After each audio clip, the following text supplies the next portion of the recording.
गुरु मुख से ही गीता श्रवण करें। ब्रह्मचारी राघवेंद्र चैतन्य। चिन्मय मिशन झांसी के तत्वाधान में मिशन कंपाउंड में आयोजित चिन्मय गीता स्वाध्याय मंडल का शुभारंभ रॉयल सिटी के श्री S.K. मिश्रा द्वारा दीप प्रज्वलन से हुआ।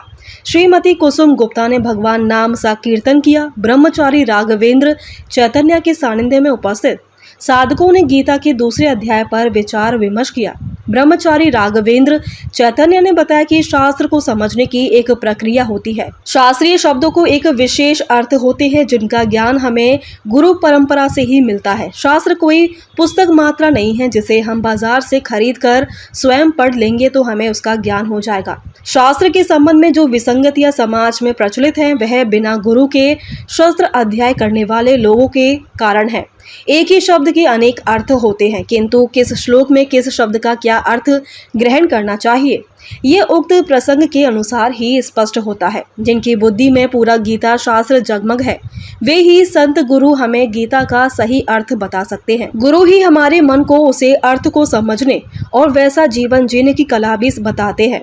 संत जन कहते हैं कि ऑनलाइन अध्ययन द्वारा सिर्फ जानकारी इंफॉर्मेशन मात्र प्राप्त की जा सकती है, लेकिन जिसे जीवन में कोई वास्तविक प्राप्ति चाहिए उसके लिए साक्षात श्रवण ही एकमात्र मार्ग है।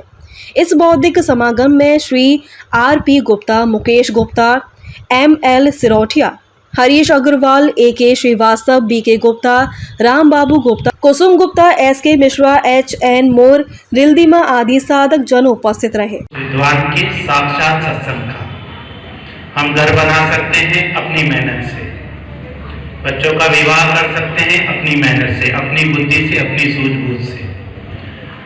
समस्त भौतिक ऐश्वर्य हम प्राप्त कर सकते हैं अपनी बुद्धि से, अपने कर्म से। लेकिन इस तरीके से भगवत कथा का साक्षात सत्संग ये सिर्फ किसी एक व्यक्तिगत व्यक्ति के कर्म का परिणाम नहीं है, किसी का सामर्थ्य नहीं है। ये तो समष्टि कर्म जब परिपक्व होते हैं और प्रभु की कृपा दृष्टि जब हमारे ऊपर पड़ जाती है और संत जनों के हृदय में हमारे लिए करुणा उत्पन्न हो जाती है कि ये जगत में पता नहीं अनंत जन्मों से जो जीव भटक रहा है, रो रहा है, दुखी हो रहा है, इधर उधर भटक रहा है, तो उसको इस बार जीवन का एक लक्ष्य बताया जाए ताकि इसकी जीवन यात्रा सार्थक हो।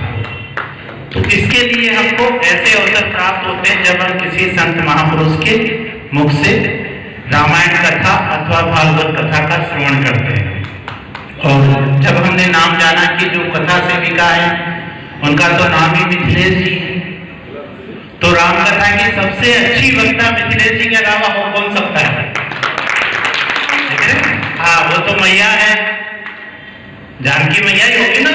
हाँ, तो उनको वो जितना राम जी को जानती है शायद ही कोई जाने। तो मिथिलेश जी माने हमारा मन भी मिथिलेश बने, हमारा मन भी जानकी बने, हमारा मन भी सीता जी बने और हम राम जी की महिमा का गुणगान कर सकें। आदरणीय पंडित जी ने बुलाया था तो मैंने कहा मैं अवश्य आऊंगा। मैं तो सच बोलूं पंडित जी मैं भूल गया था, जब आज सुबह आपका फोन आया, आपने 10 दिन बाद बोला था तब तो मुझे याद था, लेकिन अचानक फोन आया आपका, मैंने कहा अच्छा हाँ आपने कहा तो था। तो मैंने कहा ठीक है मैं अवश्य आ जाऊँ, सिर्फ 5 मिनट लेंगे आपका क्योंकि आज्ञा हुई। देखिए रामायण कथा हमने कई बार सुनी है, हम सिर्फ आपको रामायण का अर्थ आपके सामने रखेंगे कि रामायण शब्द का अर्थ क्या होता है। रामायण शब्द है 2 शब्दों से मिलकर बना है, राम धन अयन। राम माने श्री राम जी, भगवान श्री राम अनंत कोटि ब्रह्मांड नायक। अयन माने होता है मार्ग, रास्ता, रोड, और दूसरा अर्थ उसका होता है घर। यानी कि जो राम जी तक जाने का मार्ग है वो है रामायण। जो राम जी तक रास्ता हमको ले जाता है, जो मार्ग हमको राम जी तक ले जाता है उसको कहते हैं रामायण। अब हम सनातनी हैं, भारतवंशी हैं, हिंदू हैं, तो कहिए हम तो रामवंशी ही हैं, राम जी ही हमारे भारतीय संस्कृति का आधार है। तो हम कहते तो हैं, लेकिन क्या राम जी को जानते हैं? क्या राम जी से मिले हैं या सिर्फ एक मूर्ति मानकर उनकी पूजा करते रहते हैं?